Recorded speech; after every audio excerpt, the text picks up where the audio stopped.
ఏపీకి టెక్నాలజీ ఓ బ్రాండ్‌గా మారుతోంది. ఏపీ అంటే సాంకేతికత అనే స్థాయికి మన రాష్ట్రం చేరుకుంటోంది. ఐటీ, డేటా, ఏఐ తదితర రంగాల్లో మనల్ని ప్రత్యేకంగా నిలిపేందుకు కూటమి ప్రభుత్వం వేసిన అడుగులు దేశం దృష్టిని ఆకర్షిస్తున్నాయి.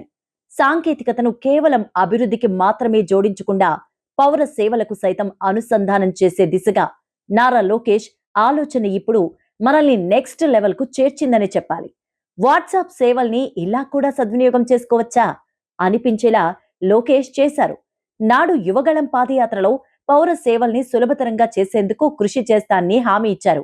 ఆ మాటను నిలబెట్టుకుంటూ వాట్సాప్ ద్వారా మన మిత్ర సేవల్ని అందిస్తున్నారు. ఏకంగా 900కు పైగా పౌర సేవలు మన రాష్ట్రంలో వాట్సాప్ ద్వారా అందించగల పరిస్థితి తెచ్చారు. అందుకే మెటా సంస్థ ఇటీవల ఢిల్లీ వేదికగా నిర్వహించిన WhatsApp citizen engagement and innovation forum సదస్సుకు లోకేష్ ను ఆహ్వానించింది. ఆ వేదికపై లోకేష్ మాట్లాడిన అంశాలు సామాజిక మాధ్యమాల్లో చక్కర్లు కొడుతున్నాయి.